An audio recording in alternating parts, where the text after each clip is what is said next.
It started on a Thursday. Jason was on the subway scrolling through his phone when he glanced up and caught the eye of the man sitting across from him. Just a brief moment, but something about it felt wrong. In the reflection of the man's pupils, Jason saw a face. Not his own, not distorted, not blurry, a face. Pale, gaunt, hollow eyes, lips slightly parted like it was whispering. Jason blinked and looked away, heart thudding. When he looked back, the man had turned his head and was staring out the window, calm, normal. He told himself it was a trick of the light, or his tired brain playing games. But the next day it happened again. This time with his roommate, Darren. They were chatting in the kitchen. Normal stuff, what to eat, whose turn it was to take out the trash. Jason looked at Darren's eyes mid-conversation and froze. That same face was reflected in Darren's pupils, motionless, watching, like it wasn't just in the reflection but behind it, inside it. Jason stepped back, knocking into the fridge. Darren laughed. "You okay, man?" Jason just nodded and mumbled something about being tired, but he couldn't shake it, couldn't forget those eyes. That night, he avoided eye contact with everyone, refused to watch TV, shut off his phone, and even turned the mirror to face the wall.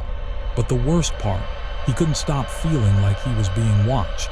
The next few days, Jason kept to himself. He stopped going to class, barely texted anyone, walked with his head down, avoiding people's faces, especially their eyes. But the face kept showing up. On Sunday, he looked out the window of his apartment. A woman was walking her dog across the street. Jason didn't know why, but he stared at her just for a moment. She looked up, her eyes locked with his, and there it was, the face, closer this time, more detailed. The skin looked cracked like old paint, the mouth now visibly moving. Jason jerked away and fell backward onto the floor, heart hammering in his chest. He began writing it down, keeping notes, who he saw it in, when, what they were saying, and then he noticed something. They were all saying the same thing right before he saw the face. "Are you okay?" Every single time. Even when he wasn't acting strange, it didn't make sense until he heard the recording. One night, desperate to prove he wasn't losing his mind, Jason recorded a conversation with a barista. Just small talk, he didn't even look her in the eye. Later, he listened back. At the 1:13 mark, just before she asked, "Are you okay?"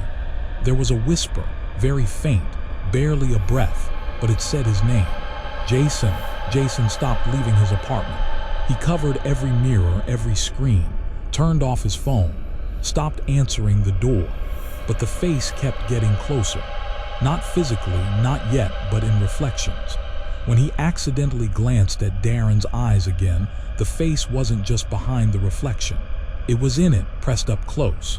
Its mouth opened wider now, whispering faster, repeating the same thing over and over, though Jason still couldn't make out the words. That night, Darren knocked on Jason's door.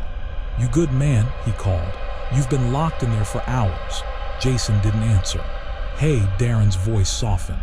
"Are you okay?" Jason froze, the question again. He backed away from the door, but then he heard it, a whisper. Not from the hallway, from inside his room. Close, right by his ear. "Jason," he turned, nothing. But the room felt wrong, like it wasn't his anymore. The air was heavier, darker somehow. He grabbed his phone again, even though it had been off for days. He turned the camera on, slowly panned it across the room. Nothing, until he turned it on himself. The screen showed his face, pale, exhausted, and right behind him that thing. The face, standing directly behind his shoulder, inches from his ear, smiling. Jason dropped the phone. It hit the floor face up, still recording, the screen now showing nothing but the ceiling fan turning slowly above him. But in the faint audio, something whispered, "Let me in." Jason didn't remember falling asleep that night, but when he woke, the apartment was silent, still, too still. He walked to the mirror in the bathroom, the one he had covered with a towel. He pulled it off. His reflection stared back, but his eyes, they were wrong. Something else was behind them, subtle at first, like shadows shifting where there shouldn't be any. But then his reflection blinked out of sync with him. Once, then again, then it smiled. He backed away slowly, but his reflection didn't follow. It just stood there, smiling, And then it spoke, not out loud, just silently mouthed the words. Jason knew exactly what it said. The same words he'd been hearing for days. "Are you okay?" And then the reflection moved through the mirror. A flash, a blink, and Jason saw himself suddenly inside the mirror, frozen, screaming silently. On the outside, his body turned around and smiled. Now if you ever talk to Jason, he'll smile too, perfectly normal, kind, but look closely, look deep into his eyes, and you might see something staring back. Not him, not a reflection, just a face waiting for yours.